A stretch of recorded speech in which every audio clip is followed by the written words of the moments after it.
सोचिए, एक landline phone जो 20 साल से एक ही जगह पर रखा है, उसकी घंटी 20 साल से नहीं बजी, लेकिन फिर भी वो फ़ोन अब तक डिस्कनेक्ट नहीं हुआ है। क्यों? उस लैंडलाइन का बिल भी अभी तक भरा जा रहा है, बस एक फ़ोन कॉल के इंतज़ार में। अगर मैं आपसे कहूँ कि इस फ़ोन की घंटी सिर्फ 1 घंटे इस परिवार की ज़िंदगी को हमेशा के लिए बदल सकती है, क्या आप यकीन करोगे? ये कहानी कोच्चि केरल के एक परिवार की है, जो पिछले 20 सालों से इस लैंडलाइन फ़ोन को अपनी ज़िंदगी से अलग नहीं कर पाया है। आज मोबाइल फ़ोन का ज़माना है, हर हाथ में स्मार्टफ़ोन है, लेकिन इस परिवार के लिए ये पुराना लैंडलाइन सिर्फ एक साधन फ़ोन नहीं है, बल्कि उम्मीद की आखिरी कड़ी है। सोचिए, 20 साल का इंतज़ार, 20 साल की बेचैनी, सिर्फ 1 घंटे का भरोसा। उन्हें यकीन है कि जिस इंसान की वो तलाश कर रहे हैं, अगर वो कहीं ज़िंदा है, तो उसे सिर्फ इसी नंबर का पता होगा। लेकिन सवाल ये है, क्या वो फ़ोन कभी बजेगा, या ये बस एक अधूरी उम्मीद बनकर रह जाएगी? कुछ कहानियाँ सिर्फ कहानियाँ नहीं होती, वो एक पहेली होती है। एक ऐसी मिस्ट्री जो आपके दिमाग को उलझा कर रख देती है। आज जो कहानी मैं आपको सुनाने जा रहा हूँ, वो सिर्फ एक केस नहीं, इसमें इतने ट्विस्ट एंड टर्न्स आएंगे कि आप भी सोचने पर मजबूर हो जाएंगे। तो आइए इस मिस्ट्री में डूबते हैं और जानते हैं कि आखिर इस फोन की कहानी क्या है। Welcome to the most mysterious case of Smita. ये कहानी केरल के कोच्चि की है। ये कहानी है स्मिता की। स्मिता कोच्चि की एक साधारण सी लेकिन खुशमिजाज लड़की। उसका परिवार उसके लिए एंथनी नाम के एक लड़के को शादी के लिए चुनता है। एंथनी कोच्चि का ही रहने वाला, पर मरीन इंजीनियर के तौर पर दुबई में काम करता है। दोनों परिवार मिलते हैं, बातों का सिलसिला चलता है और फिर स्मिता और एंथनी की शादी तय हो जाती है। शादी के बाद कुछ महीने दोनों साथ बिताते हैं, एक हसीन हनीमून, मुस्कुराते पल और भविष्य की सुनहरे सपने। लेकिन कुछ समय बाद एंथनी दुबई लौट जाता है। वह वादा करता है कि जल्दी स्मिता का वीज़ा और रहने का इंतजाम करके उसे अपने पास बुलाएगा।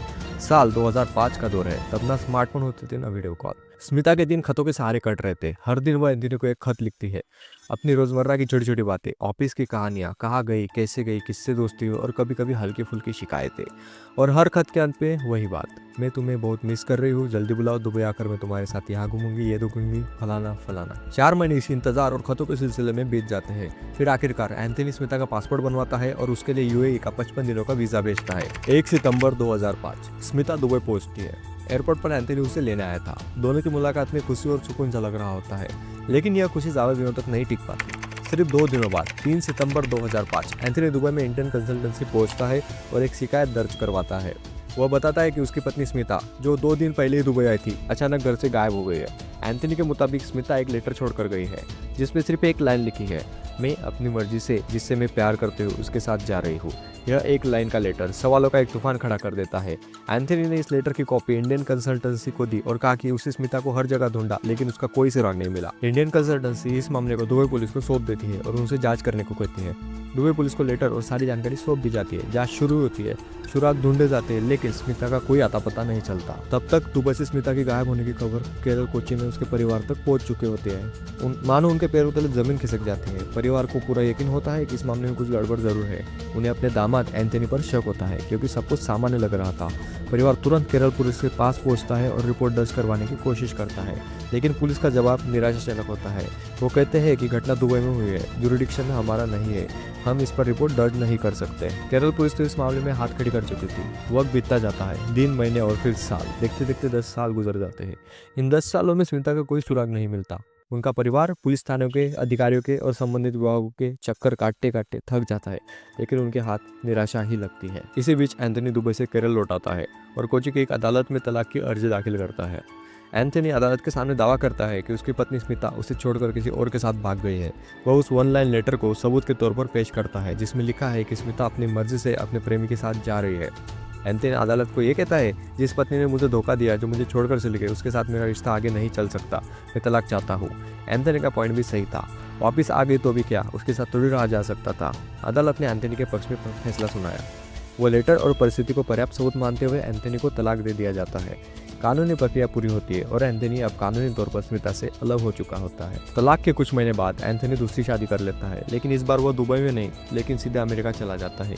वहाँ एक मल्टीनेशनल कंपनी में मरीन इंजीनियर के तौर पर काम करने लगता है। इधर स्मिता का परिवार पूरी तरह से टूट चुका था। उनके बेटी का कोई सुराग नहीं, पुलिस ने हाथ खड़ी कर दिए और उनके पास न्याय की कोई उम्मीद बाकी नहीं रहती है। इसी दौरान केरल के मुख्यमंत्री के कोच्चि दौरे की खबर मिलती है। किसी ने परिवार को सलाह दी कि मुख्यमंत्री जी से मिलकर अपनी बात रखो, शायद कुछ मदद मिल जाए। स्मिता के पिता और परिवार मुख्यमंत्री से मिलने पहुंचते हैं। वे पूरी कहानी विस्तार से सुनाते हैं। मुख्यमंत्री उनकी बात सुनते हैं और तुरंत राज्य के डीजीपी को तलब करते हैं।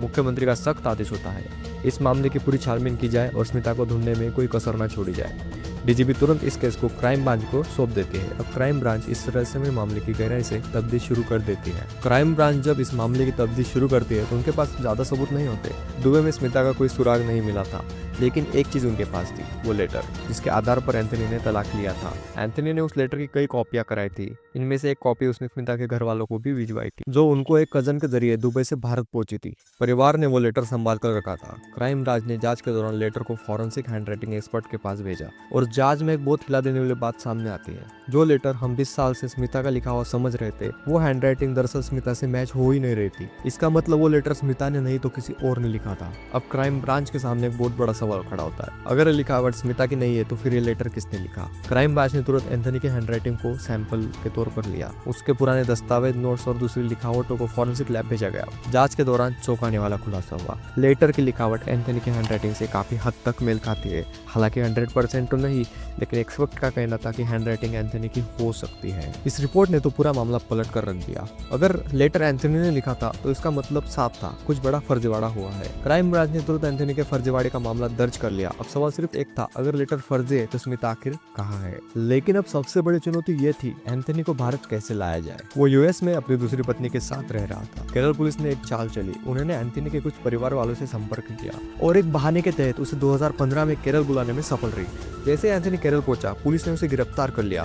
उस पर फर्जीवाड़ा, गुमशुदगी और स्मिता के लापता होने में संदिग्ध होने का आरोप लगाए गए। गिरफ्तारी के बाद पुलिस ने एंथनी से गहन पूछताछ की। लाई डिटेक्टर टेस्ट हुआ, लेजर वॉइस एनालिसिस टेस्ट किया गया, ब्रेन मैपिंग भी की गई। लेकिन हैरानी की बात यह थी कि कहीं से भी कोई ठोस सुराग नहीं मिल रहा था। करीब 80 दिनों तक एंथनी जेल में रहा। इसके बाद उसे जमानत के तौर पर रिहा कर दिया गया। अब क्राइम ब्रांच ने दुबई अथॉरिटी से संपर्क करने का फैसला किया। इसी बीच मामला लगातार उलझता जा रहा था। केरल पुलिस को भी लगने लगा कि यह अवैध प्रोफाइल केस है और इसे अंतर्राष्ट्रीय स्तर पर जांच की जरूरत है। स्मिता के परिवार ने हाई कोर्ट का दरवाजा खटखटाया।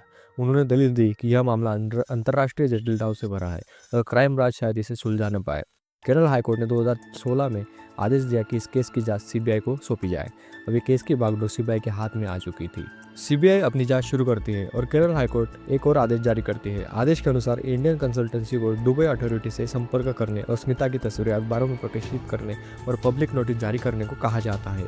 इसी बीच दुबई पुलिस भी इस नए घटनाक्रम के बाद हरकत में आ चुकी थी। केस के फर्जी लेटर के बाद सामने आने के बाद दुबई अथॉरिटी फिर से जांच शुरू कर देती है। फिर अचानक केस में यू टर्न आता है। दुबई पुलिस ने 2006 का एक अनसुलझा मामला खोला। जानकारी मिलती है कि शहनाज क्रिकेट स्टेडियम, जो लगभग 30 किलोमीटर दूर है जहां पे स्मिता रहती थी, 2006 में एक महिला की लाश वहां मिली थी।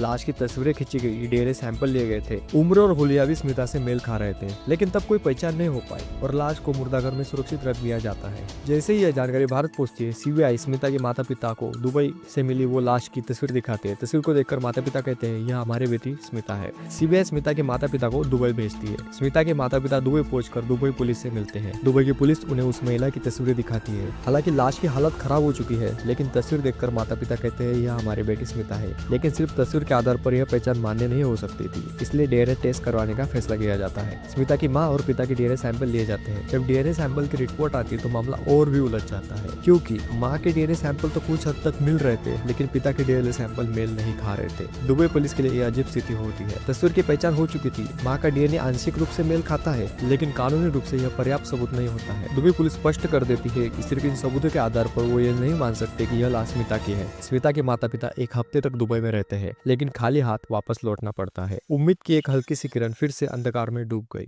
अब मामला सीबीआई की जांच में होता है और अब 2019 आ जाता है। 2019 सीबीआई कोर्ट में एक चार्जशीट दाखिल करती है, जिसमें एंथनी को मुख्य आरोपी ठहराया जाता है। चार्जशीट में एंथनी के खिलाफ कई पक्ष पेश किए गए, जिसमें वॉइस टेस्ट, ब्रेन मैपिंग और अन्य जांच की रिपोर्ट भी शामिल होती है। यह मामला अदालत में है, लेकिन स्मिता का कोई सुराग नहीं है और लगभग 17-18 साल भी बीत जाते हैं। तभी मामले में एक नया ट्विस्ट आता है। यह ट्विस्ट आता है स्मिता के एक कजन जॉनसन के खुलासे से, जो दुबई में काम करता है। जॉनसन वह शख्स है जिसने वह 1 लाइन लेटर पुलिस को और बाकी अधिकारियों को दिया था। जॉनसन बताता है कि जब 2005 में स्मिता दुबई पहुंची थी तो उस समय एंथनी जिस घर में रहता था वहाँ केरल की एक और महिला दिव्यानी रहती थी। दिव्यानी दुबई में एक जॉब करती थी और एंथनी के साथ वो उसी घर में रहती थी। जॉनसन कहता है कि वो लिव इन रिलेशनशिप में थे या नहीं, यह कहना मुश्किल है, लेकिन वो यह भी कहता है कि एंथनी और दिव्यानी के बीच में कुछ संबंध हो सकते थे। जब स्मिता दुबई पहुंची तो वो यह देखती है कि उसके पति के साथ एक और महिला घर में रहती है और ये स्थिति स्मिता के लिए बिल्कुल भी सामान्य नहीं है। भारतीय परंपरा में एक पुरुष और एक महिला का बिना शादी के एक साथ रहना गलत माना जाता है और इस कारण स्मिता और एंथनी के बीच झगड़े होने लगते हैं। जॉनसन के अनुसार यह लड़ाई 3 सितंबर 2005 को हुई थी, जब स्मिता गायब हो जाती है। उसी दिन एंथनी और स्मिता के बीच हाथापाई हुई थी। जॉनसन कहता है कि स्मिता को गुस्सा आया था क्योंकि वह नहीं समझ पा रही थी कि दीवानी उनके घर में क्यों रह रही थी। इसके बाद स्मिता और एंथनी के बीच झगड़ा बढ़ जाता है और फिर जॉनसन, जो स्मिता का कजन है, दीवानी को गुस्से से थप्पड़ मारता है और उसे घर से बाहर जाने के लिए कहता है। ये कहता है कि तुम ही घर में सब झगड़े के फंसा दो, तुम घर से निकल जाओ। हालांकि दीवानी ने पलटवार में जॉनसन पर हमला किया और दोनों के बीच मारपीट हुई। किसी ने पुलिस को कॉल किया और पुलिस ने जॉनसन और दीवानी दोनों को अरेस्ट कर लिया था। दुबई पुलिस ने इस मामले की जांच की और कुछ दिनों बाद दीवानी को डिपोर्ट करके केरल भेज दिया गया। इसी तरह 17-18 साल बाद दीवानी के नए खुलासे से कहानी में एक नया मोड़ आया, जिससे यह सामने आता है कि जब स्मिता दुबई आई थी तो दीवानी उस वक्त की एक महत्वपूर्ण गवाह थी। जब दीवानी के बारे में खुलासा हुआ तो सीबीआई ने सोचा कि शायद दीवानी स्मिता के बारे में कुछ जानकारी दे सकती है और किस्मत से दीवानी उस वक्त केरल में ही थी और सीबीआई ने उसकी जांच शुरू की। जैसे ही सीबीआई को दीवानी के घर तक पहुंची, उससे पूछताछ के लिए हिरासत में लिया गया। हिरासत में लेने के बाद दीवानी को मजिस्ट्रेट के सामने पेश किया जाता है और उसका बयान दर्ज कर लिया जाता है। दीवानी ने बयान में कहा कि 3 सितंबर 2005 को जब वो अपने ऑफिस से घर लौटे तो उसने देखा कि स्मिता और एंथनी के बीच झगड़ा हो रहा था। दीवानी ने कहा कि स्मिता के माथे से खून बह रहा था और शायद एंथनी ने उसे मारा था। दीवानी ने यह भी बताया कि वहाँ 2 और लोग थे और यह देखकर वहाँ से चली जाती है। बाद में उसका जॉनसन से भी झगड़ा हुआ क्योंकि जॉनसन को लगता था कि दीवानी की वजह से पति पत्नी के बीच तनाव था और फिर पुलिस ने दोनों को अरेस्ट भी कर लिया था। लेकिन सीबीआई को दीवानी के जवाब पर शक था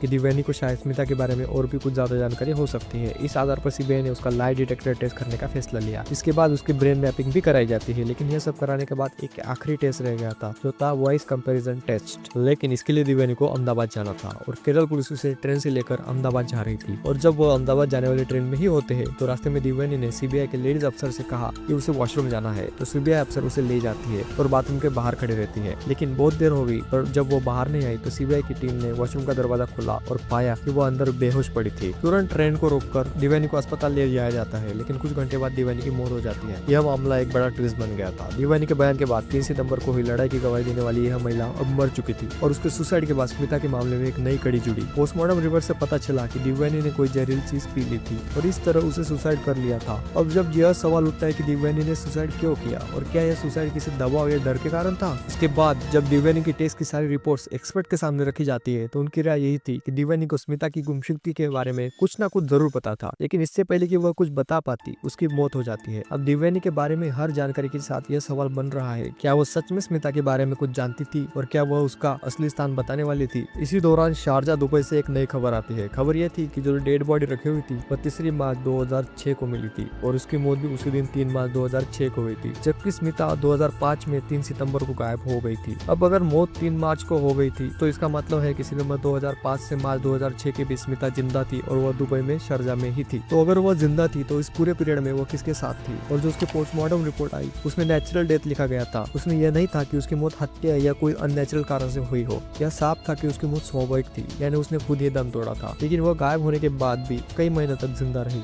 तो अब यह सवाल उठता है कि अगर वो वाकई स्मिता की लाश थी तो फिर स्मिता बीच में कहीं और थी और उसकी मौत स्वाभाविक थी, हत्या नहीं हुई थी। इससे एक और ट्विस्ट सामने आया। इतने सारे ट्विस्ट के बीच सीबीआई मामले को कोर्ट में पहुंचाती है। मामला चलता रहता है और सुनवाई होती रहती है और 19 नवंबर 2024 को कोर्ट अपना फैसला सुनाती है। इस पूरे केस का फैसला और भी ट्विस्ट लेकर आता है। कोर्ट ने एंथनी को बरी कर दिया और कहा कि स्मिता की गुमशुदगी, स्मिता को मारना या स्मिता का जिंदा है, इसके बारे में कोई पुख्ता प्रमाण नहीं है। कोर्ट ने एंथनी को बरी करते हुए कई महत्वपूर्ण कारण बताए, जिसमें से कुछ ये थे। सबसे बड़ा सबूत था वो लेटर जिसमें स्मिता ने लिखा था कि मैं अपनी प्रेमी के साथ जा रही हूँ 3 सितंबर 2005 को। कोर्ट ने कहा कि यह स्मिता की हैंडराइटिंग नहीं थी। एक्सपर्ट के अनुसार यह एंथनी की हैंडराइटिंग से ज्यादा मेल खाती है।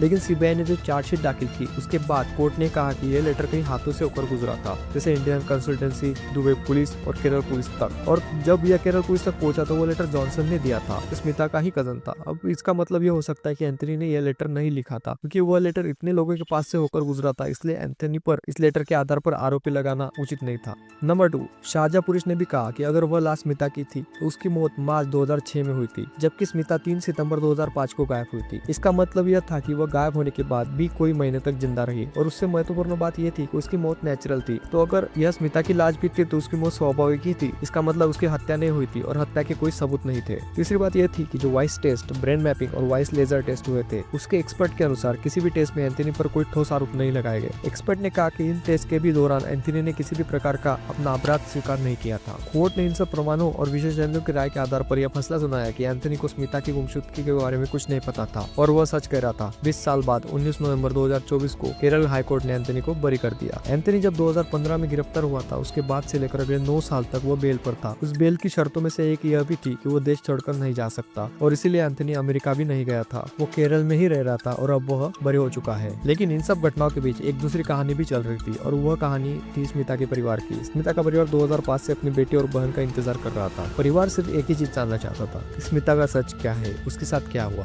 क्या वह वन लाइन लेटर सच था? अगर सच था तो यह परिवार का मानना था कि 20 लंबे साल गुजर गए और कभी तो स्मिता को याद आता और वो घर पर फोन करती या बात करती। अगर वो गायब है तो फिर वो कहाँ है? अगर उसका कत्ल हुआ है तो किसने किया है? इसमें डिवानी का क्या रोल है और एंथनी का क्या रोल है? उस घर में किसी को कुछ नहीं पता। 19 साल इंतजार करने के बाद स्मिता के पिता की मौत हो गई। अब घर में स्मिता की बड़ी बहन, माँ और उनके जीजाजी है। जब तक पिता जिंदा रहे मोबाइल का दौर आ चुका था। जब किसी ने कहा लैंडलाइन नंबर को हटा दो तो वो भड़क जाते थे और कहते थे स्मिता के पास यह नंबर था और यही इस घर का एकमात्र नंबर था, क्योंकि इसके बाद घर वालों से स्मिता की कोई बात नहीं हुई थी। उनका मानना था कि एक दिन इस लैंडलाइन की घंटी जरूर बजेगी और जिस दिन यह बजेगी उस दिन स्मिता दूसरी तरफ जरूर होगी। यह परिवार की आशा और भरोसा था। यह उम्मीद पूरी न हो सकी और पिताजी की मौत हो गई। लेकिन स्मिता की बहन और माँ अब भी उस इंतजार में है कि कब इस लैंडलाइन की घंटी बजेगी और उनकी बेटी का सच पता चलेगा। क्या पता उस दिन फोन पर स्मिता खुद हो या अगर वह नहीं हो तो कोई और जानकारी दे दे। लेकिन हैरानी की बात यह है कि 20 साल बीत गए, पूरे 2 दशक बीत गए और स्मिता का सच आज तक नहीं पता चला। इतने सारे चढ़ उतार आए लेकिन कुछ भी पता नहीं चला। अगर उस लेटर के मुताबिक स्मिता का कोई प्रेमी था तो उसका भी आज तक कोई राज पता नहीं चला। अगर वो प्रेमी होता तो शायद कुछ तो खबर मिल ही जाती। स्मिता के परिवार, पुलिस और सीबीआई ने उसकी जिंदगी के हर पहलू को छान मारा, ये जानने के लिए कि शायद कोई उसका रिश्तेदार या प्रेमी हो जिससे कुछ खुलासा हो सके। लेकिन एंथनी के अलावा उसकी जिंदगी के किसी भी पहलू के बारे में किसी को कुछ नहीं पता चला। 20 साल तक ये उम्मीद रही कि शायद कोई जीवित हो और परिवार से संपर्क करे, लेकिन इस उम्मीद के बारे में क्या कहे। और ज्यादा संभावना यह है कि स्मिता की मौत हो गई या उसका कत्ल कर दिया गया होगा। पर कातिल कौन था, लाश का क्या, और यह मुर्दाघर में लाश कैसे मिली, वो भी नेचुरल डेथ के रूप में। यह भी एक अजीब मिस्ट्री है कि मुर्दाघर में लाश तब मिली जब स्मिता सितंबर में गायब हुई थी। वह लाश मिली 6-7 महीने बाद मार्च में मिली और मृत्यु का कारण भी नेचुरल डेथ था। आगे की सच्चाई जानने के लिए जुड़े रहिए, क्योंकि कुछ कहानियां केवल रहस्य नहीं होती, वो मानवीय भावना और सच्चाई के बीच एक सतत संघर्ष की दास्तां होती है। आपके क्या विचार है इस मामले पर कमेंट सेक्शन में जरूर बताएं। ऐसे वीडियो बनाने में बहुत मेहनत लगती है, हमें बदले में सिर्फ आपका एक सब्सक्राइब और लाइक चाहिए। और ये थी इंडिया के सबसे मिस्टीरियस केस की कहानी। अगली कहानी तक सुरक्षित रहे और सच्चाई की खोज जारी रखें। धन्यवाद।